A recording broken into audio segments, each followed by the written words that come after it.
So I did not expect this to drop so soon, but we have another episode of Star Trek Lower Decks. Sorry. Star Trek Strange New Worlds.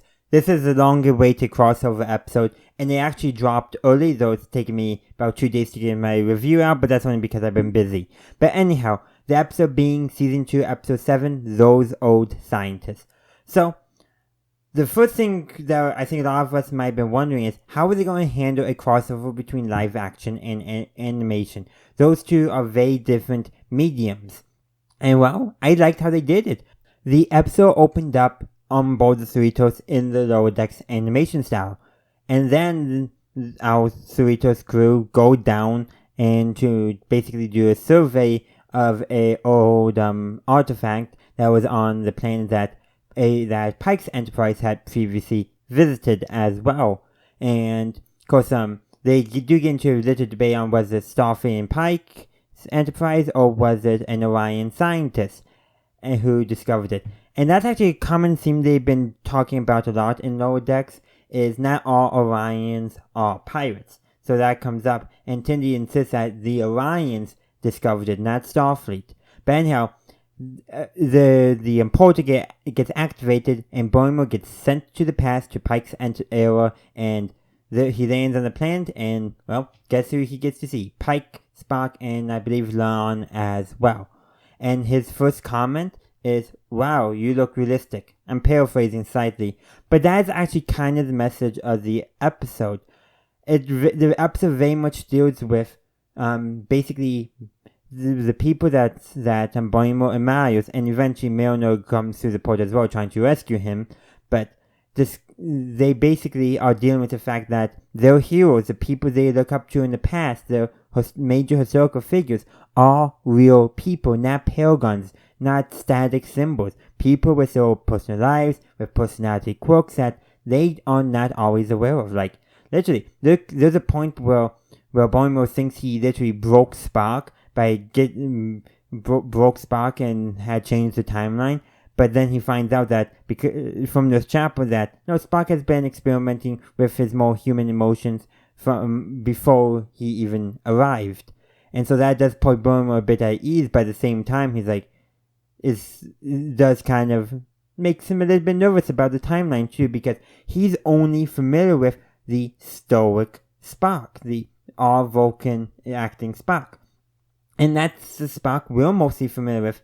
But let's do remember, there was an episode of Star Trek's the original series, TOS, Those Old Scientists, TOS. Okay, that's a joke from Lower Decks as well, but I did like how they incorporated that into the episode title. But going back, there was an episode where Spock thought Kirk had died, and when he learned that Kirk survived, he showed briefly, but he did show his emotions, publicly. And I'm afraid that they're publicly. Perhaps because there's a later conversation where Boimler and Spock are trying to synthesize the power source of the portal, which is an element that is very rare but was used on early Starfleet ships, including the NX-01 Enterprise that to come in later. But anyhow, they have a conversation about basically based on what later Spock was able to surmise a lot about what the future, but at the same time he does say that I'm not going to let the knowledge of the future impact my course of action, my choices, blah blah blah. But at the same time, it's like there is a difference between probably what Spock shows publicly, probably stays very professional and very very stoic, and maybe what he shows in his personal life. So that's hard to say. Granted, we also do know that, because Lower Decks has shown that clearly that there is mutual feelings between Spock and Chapel, but at the same time, by the time of the original series, they're clearly not in a relationship of any form. So is that because of the actions of Boimler Hill, or is that just something else naturally going on? We don't know. And that's the thing, there's a lot of stuff we don't know about how things are going to develop because we don't know. And Boimler doesn't know a lot of this stuff about Spock's personal life, but that makes sense. Vulcans are in general very secretive about their personal life. Literally. We just don't know a lot. Like even in Star Trek Voyager, it was established that Tuvok and and Janeway had a very close friendship, but at the same time, even Janeway did not know what Tuvok's birthday was and had to scour to figure out what it was. So just another little thing there, kind of supporting the idea that Vulcans, especially in public, are very Vulcan, very stoic, but maybe not so much in private. Literally, just look at the episode of this season, Charades, where we see T'Pring's family and her father does not behave like a stereotypical Vulcan, much more inquisitive, much more accepting of things not being, traditional and stoic all the time. Just some interesting things to take a note of. Though, do have one thing about the episode, but I didn't even address it there because it didn't really bug me too much, so we're not going to talk about it here. But, like that there, they're just addressing those, not just not addressing per se, but it's still addressing, but also introducing the concept that, that Vulcans, perhaps, things they show publicly and privately are going to be different. So that is something to take a note of as well. But one thing to also take a note of, because this is involving time travel, is the other time travel episode of the season, Tomorrow and Tomorrow and Tomorrow, which saw Lon and an alternate Kirk attempt to restore the timeline back to what Lon was familiar with. And there's a scene where she's going over the rules of what happens when you time travel with Boimler, and she just says don't make personal connections, reflecting on her own experience there. Kind of wish she maybe took an opportunity to talk with Boimler or Milner about it, because they're probably a bit easier to talk about it than everyone else because of the fact they're time travels as well, not from her time. But at the same time, temporal investigations never showed up with this time travel. But then again, we do wonder was it even needed, because everyone was doing their best around Boimler not to impact the timeline, including Boimler, though he kept on sipping stuff up, releasing things, including when they meet an Orion vessel, which is an Orion science vessel. Going back to the discussion that Tendi and Boimler, Rutherford and Milner were all having beforehand about the portal actually be discovered by Orion scientists, not Starfleet. The Orion scientists have finally shown up, and they're actually all scientists, not pirates, as we find out through the course each time we see them. Scientists and traders mostly. But at the end of the episode, Pike agrees to that the Orions have the credit for the discovery of the portal in exchange for the grain that they had given to them in order to get the portal back. Again, complicated stuff. But see how... And there's a loop going on here. That they're established. Everything that happened in this episode always did happen. There is no change in the timeline here. None whatsoever. Which is very interesting to, basically make a note of. The timeline never changed. And literally, when Boimler and Milner make reference to one of Tindy's Orion title, I guess, Mistress of the Winter Sun, I think, Mount, I forget what exactly it is. The captain of the Orion captain of the science vessel recognized the name, and Tindy's great-grandmother was on that vessel. Things have come full circle. So everything they were worried about impacting the timeline, they didn't need to worry about. But at the same time, because they did worry about it, they allowed the timeline to change accordingly. If they just, say, oh, this is a predestination paradox, then I'm not so sure the timeline would have continued the way it was supposed to. And I think that was a little bit of a message to us, the fans, that, hey, timeline continuity, it's going to be all okay. You don't have to worry about it. These characters who you are convinced are in the regular timeline, don't worry. Everything's going the way it's supposed to. That's almost what they're saying here. But I mentioned Milner also comes into the past as well, interacts with her hero of Uhura and all that, but also not realizing at this stage in her life she was much more of a workaholic than she would be later in her life, which does make sense. But it also further establishes that she is a skilled officer. Because let's be real, most of the time in the original series, she was literally just that ship's not answering hails, captains. Kind of minor stuff. She wasn't given a lot to do, unfortunately, in the original series. And they did have the scene in Star Trek 6 where, sure, she's translating Klingon but having difficulties. I do like how the real staff said, no, she's very skilled at that. Hopefully they retcon that scene later just to be a very obscure dialect that she had to look up the specific words for because she was not familiar with that one dialect of Klingon. Much more realistic given everything that's established. But there's a lot of good referential humor here too to the oddly specific references that Lower Decks employs. We generally don't talk in real life and also in most other Star Trek shows with the hyper-specific references. That's not super common. Sure, it can happen, especially among nerd and geek groups.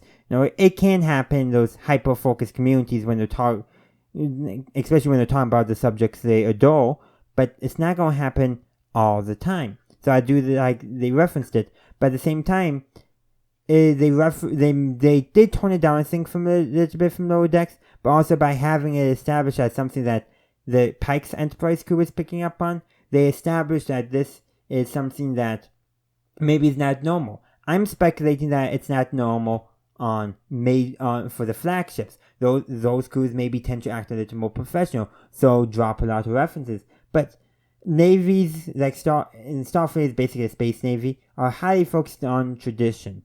So it wouldn't surprise me if, off the flagships, off these major ships, maybe things do get a little more referential to the history of Starfleet's past. I mean, it's basically like in-jokes. There's many groups that will have in-jokes that only them understand. Us, the audience, are clued into that stuff in the sense in Star Trek for Starfleet because we are watching their adventures. But if we wouldn't, would we know? I've heard stories where there are in-jokes that only Marines know, but Army soldiers or Navy sailors do not know that in-joke whatsoever. And maybe that's something that we're seeing here. The in-jokes of the Cerritos are not the same in-jokes that Pike's Enterprise are familiar with. But at the same time, they have their own things they are familiar with, their own historical figures they look up to. Like I mentioned, that the time portal, well, it's of Nausicaan origin, which surprised us, but maybe Nausicaan civilization has gone under a lot of changes over the years, given how we see them now. Maybe it's not how they always were, but it requires a fairly volatile alloy to operate, which was used in hulls of the NX-01 Enterprise and other NX-class starships.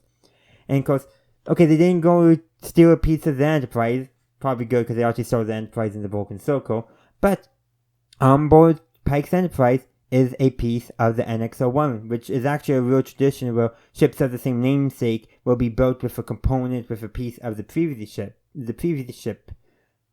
With the previous ship. I don't know why I was having so much trouble saying that word there, but they reference a real naval tradition there, and they also got a chance to see Pike's Enterprise characters geek out about past. Talking about the NX-01, you have Ortega's talking about Travis and her talking about Hoshi Sato, like referencing the people they admire in the past, just like they are admired by people in the future. And they literally make a reference, are we sounding like them? And Spock says, yes, you are, and it's exhausting. Which is also very much a Spock thing to do, but a younger Spock thing to do too, as well, because he's not the fully stoic Vulcan yet that we know him to be, or know him to be in public. I'm still maintaining there could be a difference between public and private.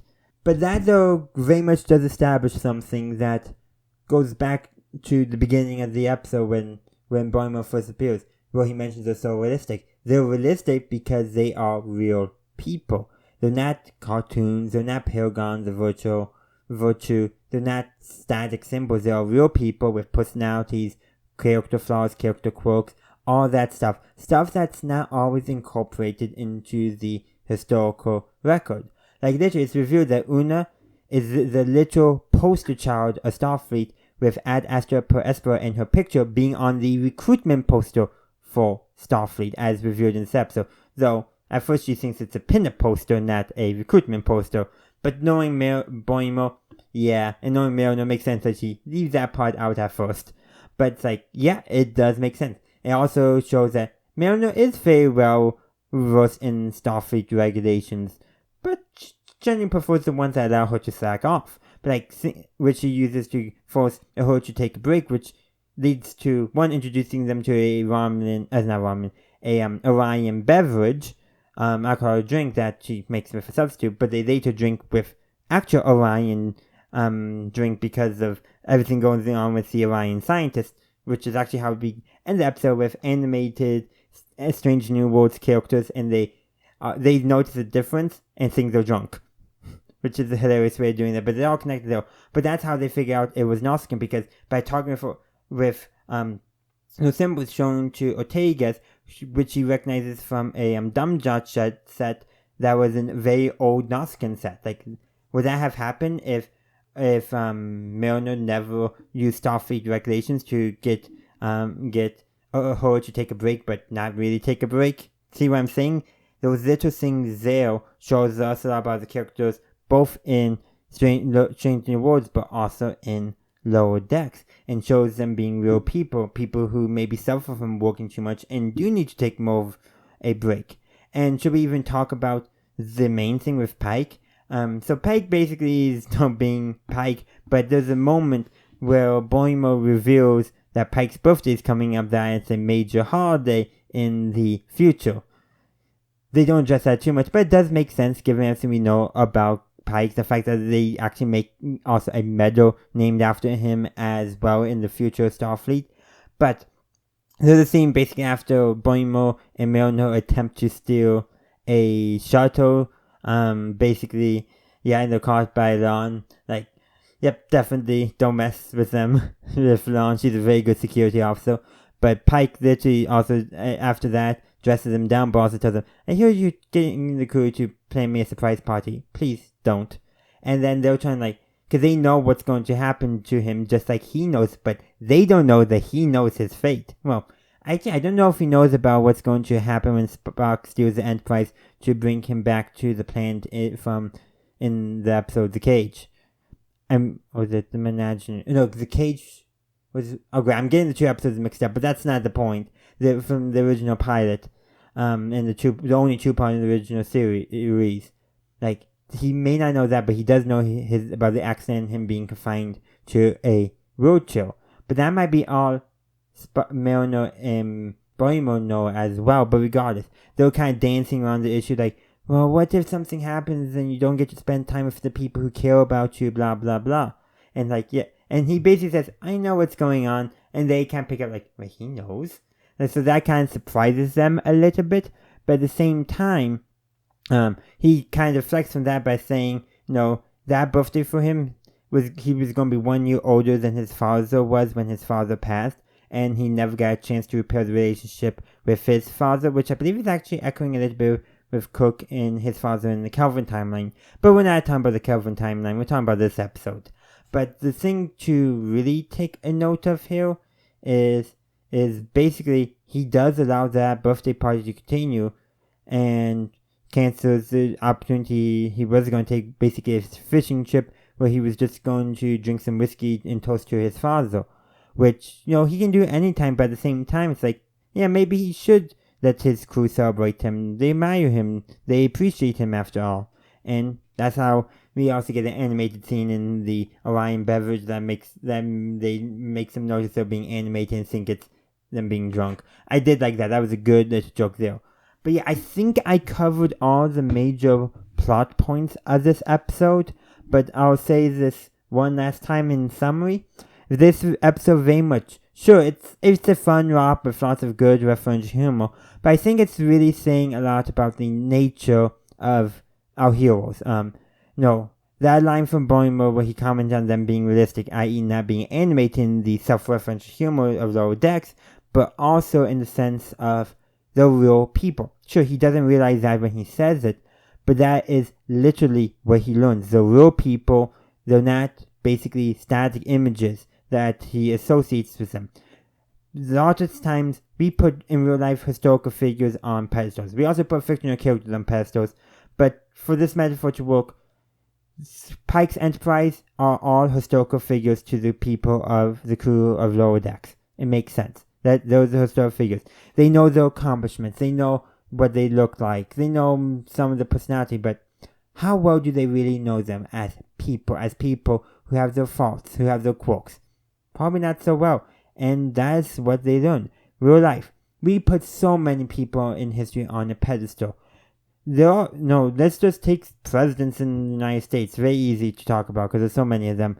And so many things we don't do and do not know about them. But like, Reagan is still on a pedestal for many, many people. He's viewed as one of the greatest presidents of all time, yet peel the layer back and realize he's not a perfect individual. He has his problems, especially when it came to race relations. He didn't necessarily handle some things the best, and did institutions and policies that more negatively impacted the African American community, such as the war on drugs, than it did the white community.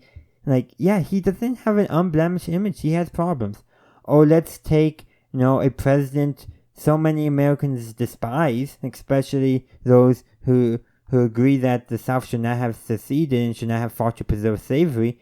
James Buchanan, he did nothing to prevent the Civil War. Granted, what was there for him to do? We gotta acknowledge that. But many people think he might have been our first gay president. Like, we don't know that for sure because, one, terminology changes, and two, there's no good historical record supporting it anyway besides the fact that he never married.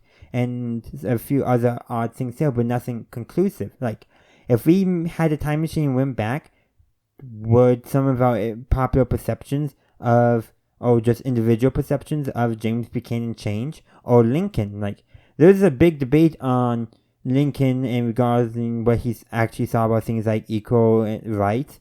Sure, he definitely was anti-slavery, but there are some things where, like, there's, I think, the Greeley letter, where Lincoln says that he is favor of the superior position being assigned to the white race. Nowadays, we're like, yeah, that's white supremacy, but at the same time, back then, was that just political pandering? Like, where did he actually stand? We know what was said publicly, what was released, but what did he think personally? That's something, especially with politicians, we sometimes don't have the evidence to firmly say what they actually thought. Sometimes we do know because they kept good records or wrote their memoirs and diaries, but sometimes how we interpret people, sometimes it is a reflection of what we think they were like, not what they actually were like. And that is definitely something that Boimler learns in this episode, and something I think we need to be familiar with ourselves, because there are many historical figures we both admire and hate, but what do we actually know about them? We know their accomplishments, we know what's public about them, but how much do we know about them as people? And this episode was basically about showcasing, hey, these characters, they're all people, they're all realistic people. Sure, I should acknowledge that this is still a fictional story and therefore they're not truly realistic, but the analogy is still there. In universe, these are real people, not historical figures. Oh, they are historical figures, but they're real people, not static historical figures who are never changing. We do that a lot with historical figures. I mean, how often when we talk about George Washington's experience in the French and Indian War, we always are projecting the image we have of him of the Revolutionary War. So yeah, this episode really does address the concept of historical figures and them being real people, not static symbols. But that's just my thoughts on this episode. I would love to hear yours in the comment section down below. There is so much more I can discuss, but I'm going to leave that here and we'll use the comment section to continue the discussion. Thank you for watching and live long and prosper. Thank you for watching this video. I do hope you enjoyed it. If you did, feel free to like, upvote, and share the video. Also consider subscribing and following the channel if you haven't done so yet, and to ring that bell on YouTube to get notified of when new videos release. The link tree in the description links to all my social media. Check it out if you are interested, and once again, thank you for watching, and as always, have a good day, a good night, wherever you are. May the force be with you, always.